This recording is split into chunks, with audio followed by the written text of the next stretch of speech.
درود دوستان، امروز میخوایم بریم تو دل اساطیر یونان و افسانه های یونانی و روم باستان و درباره اونا توضیح بدیم که منبع این ویدیو و ویدیوهای بعدی که درباره اساطیر یونانیه این کتابه. اگر دوست داشتین میتونین برین تهیه کنین و بیشتر درباره این اساطیر مطالعه کنین. در کل این اساطیر به 6 دسته، یعنی خلقت، المپ نشینان، هیولاها، جغرافیا، قهرمان‌ها و تراژدی‌ها تقسیم بندی میشه که من هر کدوم رو داخل یه ویدیو میخوام توضیح بدم. اولین ویدیو درباره خلقته. قبل از اینکه بخوایم درباره این توضیح بدیم که اساطیر یونانی از کجا شروع شدن و چی شد که به خدایان المپ نشین و حالا به تراژدی‌ها و جغرافیا اینا میرسیم، یه توضیح درباره نویسنده این اساطیر بگم.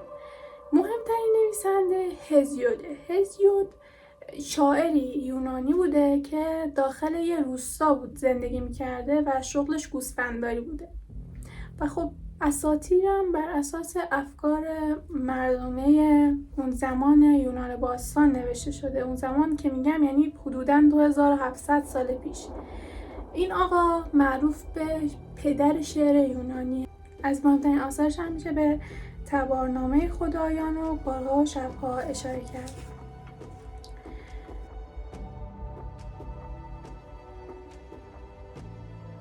اولین چیزی که داخل اساطیر یونان همون اول به وجود اومد خاوس بود یا همون کیاس. هزیود میگه که این نخستین چیزی بوده که داخل کیهان به وجود اومده و که به معنای خلأ بیکران یا همون آشفتگی ازلی بود که از داخل اون اسطوره‌های دیگه به وجود اومدن، مثل گایا که مادر زمین. حالا تو یونانی خاوس یعنی ورطه عمیق، ولی تو انگلیسی کیاس یا همون خاوس به معنای آشفتگیه که هنوزم ازش استفاده میکنن به این معنا. از دل خاوس چیزایی مثل تاریکی، شب، خواب و اختلاف به وجود اومد که بعد از اونم از درون همون خاوس گایا به وجود اومد، ایزدبانوی نخستین زمین و مادر زئوس.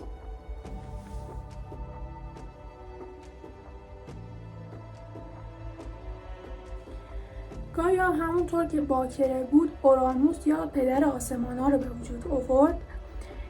گایا بعضی وقتا خدایی خیلی بیرحم بود و پرورش دهنده بود، یعنی بعضی وقتا نابود کننده و بعضی وقتا پرورش دهنده بود که این توضیحی که از گایا اومده داخل اساطیر یونان از افکار مردان یونانی تو همون زمان میاد که درباره زنان و مادرها اینطوری فکر میکردن که بعضی وقتا خیلی بیرحمن و از طرفی پرورش دهنده فرزندانن.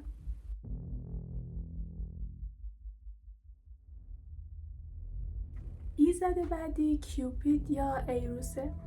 تو بعضی از افسانه ها اونو فرزند آرس و آفرودیت میدونن که در ادامه توضیح میدم که هستن، ولی در کل کیوپید یا همون خدای میل و عشق از 4 موجود اولیه‌ای بوده که توی جهان به وجود اومده. بیشتر اونا شبیه پسر بچه‌ای نشون میدن که یه تیر کمون دستشه و این پسر بچه بال داره و به هر 2 نفری که تیرشو بزنه اون 2 نفر عاشق همدیگه میشن، که توی یکی از داستانا هم اشتباهی به جای اینکه تیرو به یک کس دیگه بزنه که آفرودیت گفته بود بهش، به خودش تیرو میزنه و عاشق یک کسی میشه.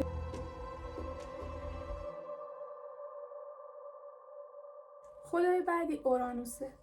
اورانوس خیلی ستمگر و مستبد بوده و همسر گایا بوده و چیزی که اورانوس توی دنیا از همه بیشتر ازش متنفر بود بچه‌هاش بودن. به خاطر این قبل اینکه بچه‌هاش فرصت کنن، ظهور کنن، رشد کنن، اونا رو میفرستن قعر گایا. گایا هم به خاطر همین میاد با جوان‌ترین فرزندش یعنی کرونوس تبانی میکنه اورانوس رو غافلگیر میکنن و اونو اخته میکنه. بعد از اون دوباره جهان یه فرصتی پیدا میکنه که رشد کنه و به رشد خودش ادامه بده و این رابطه صمیمی بین گایا و اورانوس تقریبا تموم میشه و بعد از اون تایتانا و خداهای دیگه ظهور میکنن.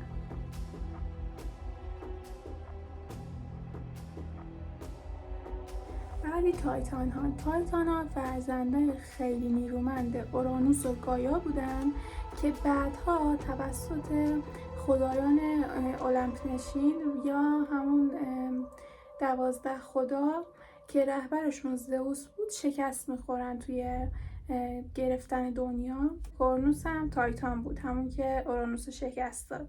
معنی دقیق کلمه تایتان مشخص نیست. با این حال معمولا تایتان ها رو به عنوان نماد قدرت رام نشده طبیعت میدونن.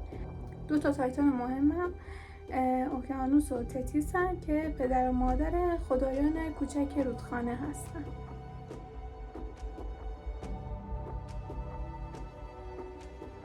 بعد از تایتان ها پرومتئوس به وجود اومد. توی داستان اومده که انسان ها گوش داشتن یه زمانی اما آتیش نداشتن که بخورن، اون گوشت رو آماده کنن و بخورنش. در نتیجه حالا میان با یه سری حقه و اینا میخوان آتیش رو از زئوس بگیرن، اما زئوس متوجه این حقه های انسان ها میشه و از دست اونا عصبانی میشه. در نتیجه آتیش رو بهشون نمیده.